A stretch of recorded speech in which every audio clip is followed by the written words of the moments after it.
All right. Thank you, my friend. By the way, you mentioned unions and how they're rallying around this president. An odd juxtaposition. James Hoffa, the Teamsters General President, will be joining us later this hour. In the meantime, President Trump himself tweeting one word, great, as the Dow crossed 20,000 for the first time ever. But now will the rally continue? Well, a lot depends, supposedly, on the new president. Market watchers Alan Uckman at the CME. We've got Bob Waldemar and D.C. He's a little bearish still, and Kimberly Voss over in California. So, Alan, play this out for me. If the expectations are now that between much lower regulations and potentially much lower taxes, that's going to be the wind at the back for investors, what do you see happening the rest of this year? Well, more market momentum. Let's put this in perspective. You know, the market had been up 200% before the election. We're seeing a cherry on top with this level hit today, a big level in my opinion, because now that means we're 30% above the low that we saw last February in the Dow. So that's a big reversal and turnaround. But let's respect the fact that the market has been great for the last 5 years. Not the economy necessarily, but the market has been great.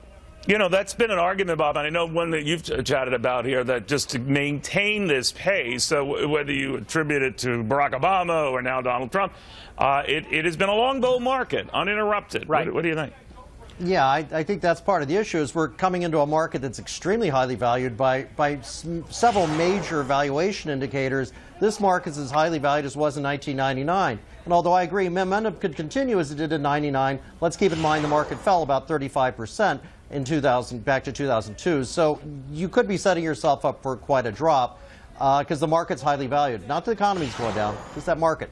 You know, Kimberly, one of the things that is said of Donald Trump, what he can give it, he can take it away because he doesn't fall into straight conservative, straight capitalist views. He's a bit of a populist here with the push for keeping jobs in the U.S. Good for those who want to keep their jobs in the U.S., don't get me wrong. But it could hint of a protectionist spend. It's what's got the German finance minister worried, you know, a Japanese economic minister worried, the Chinese, forget about it, you know, that score. So do you think that the market is prematurely, you know, getting into this? No, I really think that you've got a president here, Neil, that really believes and likes jobs. I mean, that's a great thing for our country. It puts people back to work. Those people have money. They expand the economy. They buy. The economy gets expanded. The market goes up. This is a good thing for everything.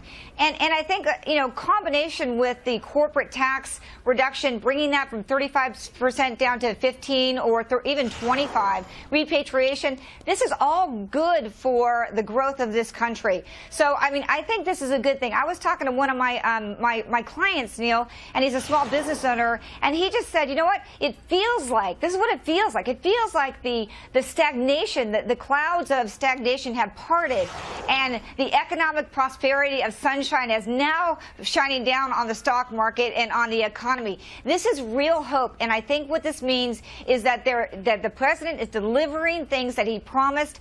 People can rely on that, and that gives them confidence. It gives them the ability to go out and expand their companies, which expands the community, the economy, and expands the market. This is a good thing for long run. You know, Alan, you always, when I've seen the market in a downward spiral, I always look at the half full glass. When I see it running up with abandonment right now, I try to focus on the concerns of that half empty glass. What is the half empty glass do you worry about? Well, I'm always Mr. Sunshine, so I'm glad to see everybody jumping on the optimism bus here. You know, that is somewhat a concern that we've come a long ways. I've been using this last rally here to take some profits on some things, but I'm still focused on, you know, distant June positions, September, January of next year positions, still bullish. Yes, there are going to be concerns. There are going to be issues that pop up. That's interesting that we haven't seen the S&P sell off more than 1% for the last 70 sessions or so. So that, to me, is somewhat of a concern.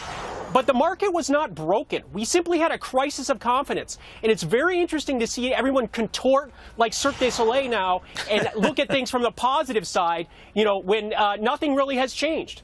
You know, I never liked Cirque du Soleil. I don't know why. Very innovative and all that, but it just kind of freaked me out. But that's just me. So, Bob, let me go into this and look at this market and where it's going. A lot of people say that it's resisting even the talk of higher interest rates. Interest rates are backing up today.